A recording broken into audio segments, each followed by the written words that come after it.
I'm going to start out by telling a little story, very quick. There was once a young girl, 17 years old, in high school, who got pregnant, got married. Her husband was abusive, so she left, got divorced, went to live with her mom. The lease was up in the apartment, so she was thinking, maybe we should buy a house, because she got a job in a mortgage company, started getting good credit, and so she thought, let's buy a house. And she bought a house with her mom at 20 years old, and that was me. And so if under circumstances like that, if I can do it, anybody can do it. Real estate's one of the best investments there are, in my opinion. It's real property, it appreciates, and everyone who purchases real estate, whether they live in the property, whether they rent it out, buy it to fix and flip, they're real estate investors. I've been licensed since 2002. I know my way around buyers, sellers, first-time home buyers, investors. So I've done a lot of work with investors because my husband and I have been real estate investors.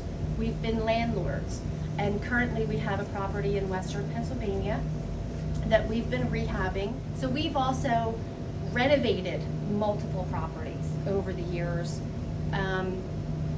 rented. We actually sold one of our properties to our tenants. So what I did with our tenant was she told me that I eventually want to buy a house. I said, well, maybe you'd like to buy this house. So I told her what she needed to do. She did it. A couple years later, she was able to buy the house. I also work with administrators and executors of estates, and have done plenty of those, worked with the attorneys that are involved, and anybody that has a deceased family member, and they have real estate, they're going to want to liquidate that. And not every real estate agent does this or is familiar with the process, but that's one of the things that I've become very familiar with. I'm sure you've probably heard about the NAR settlement and all the hoopla that's going on with that, right? The way it works is we get a listing from, like, say you're selling your house. I would negotiate with you the commission. Then I would cooperate with another broker because we put it on the multiple listing service. On the multiple listing service, it says what that co-op commission is going to be, which is against the antitrust laws. We're not allowed to do that. But it's been happening for years. Around 2018-ish, that NAR had the opportunity to make that change and to actually make it right, but they didn't.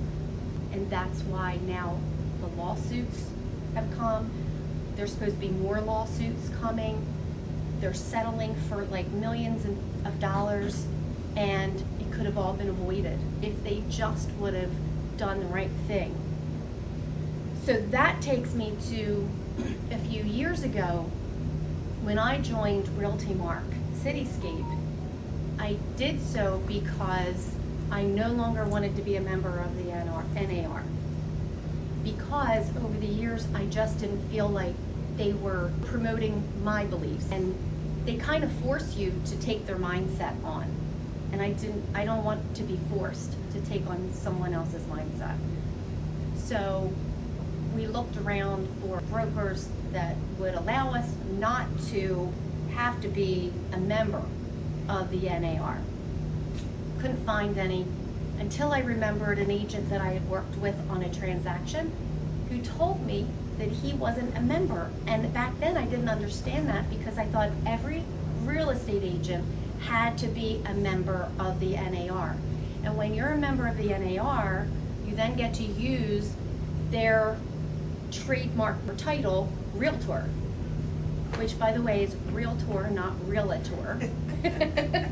Like everybody says, Realtor, yeah.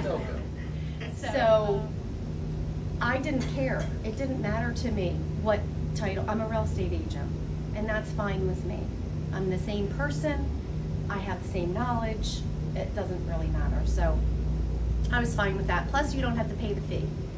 So Realty Mark is probably the only company that I know of, that I'm aware of, that actually has 2 brokers, one that's a member of the NAR for those agents that want to join, and then a broker who is not a member, and their agents don't join the NAR.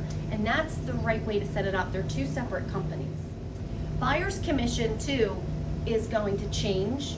That's going to be negotiated during the agreement of sale. So if you go and you put an offer on a house, in the contract is going to be the agent's commission now, where it never was before. And what that does is, say your agent wants 2.5% of the sale price, and somebody else comes along, gives them an offer, and they only want 2%, and all the other terms of the contract are equal or almost equal, what's that seller going to take? They'll take the 2%. So you, as a buyer, you want to talk to your agent ahead of time when you contract with them to go look at houses. You want to have that conversation and say, what is your commission?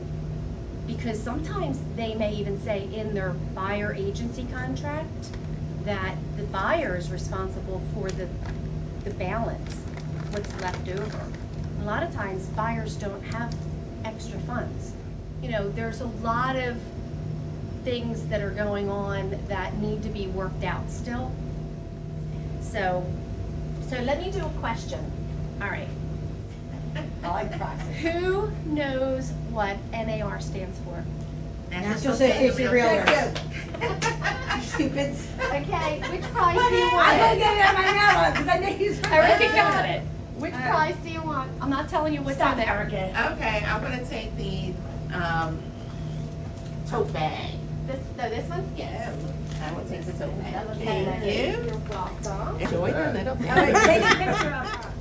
So that's just what's going on. And current market conditions, right now it's still a seller's market. We're still seeing multiple offers, which makes everything very competitive. But the reason it's a seller's market, does anybody know why it's a seller's market? Interest rates? Both, yep, that's both. Because if you refied your house or you bought a house when interest rates were like in the 2s and the 3s, what motivation do you have to buy another house and then get a 7% interest rate, right? None. So, right. I have a question. Sure. So sometimes we say it's a seller's market, a buyer's market. Mhm. Can you just go in and explain a little bit more what that means? Sure. For someone who doesn't know.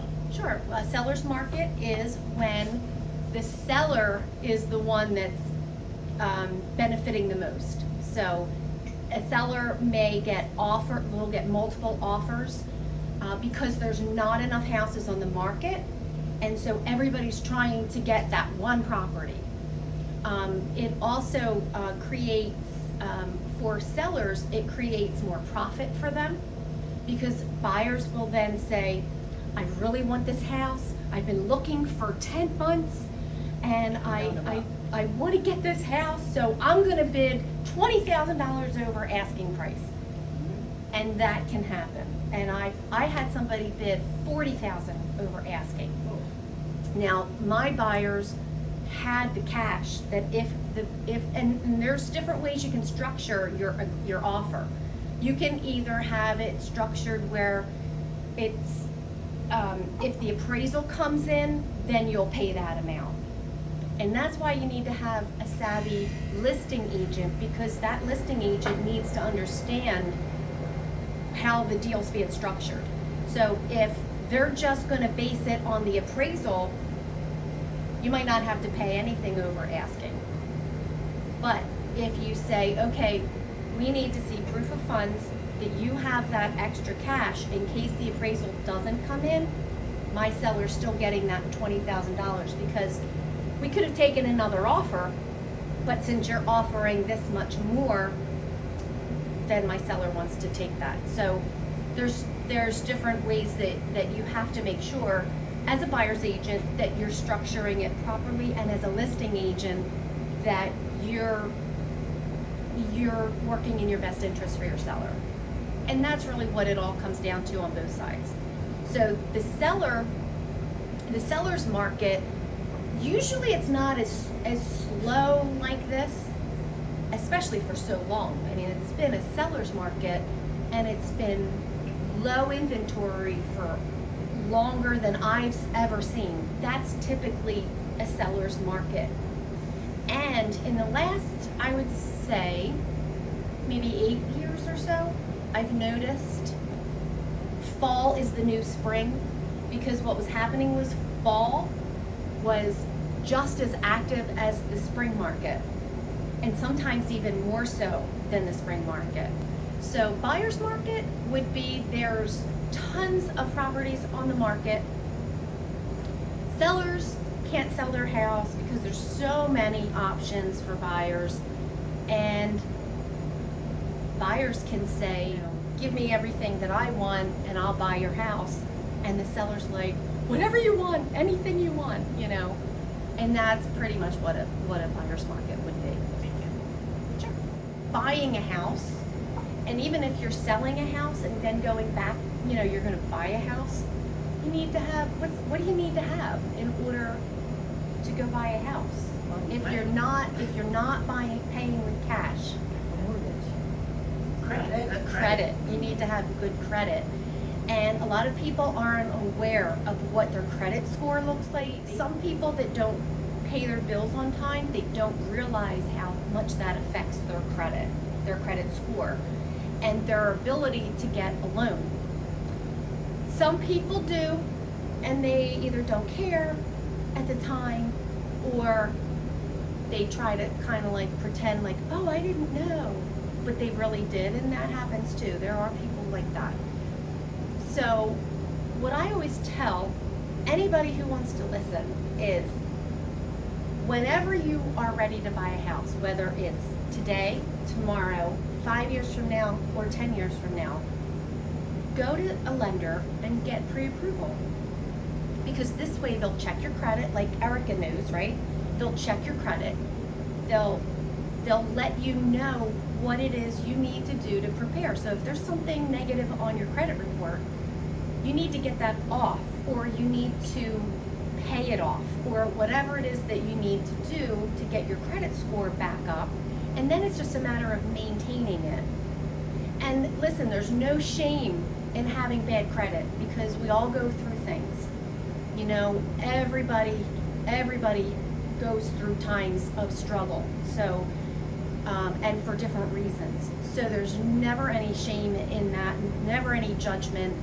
Whatever your situation is, we just want you to know that we're with you, we're behind you, and we want to help you.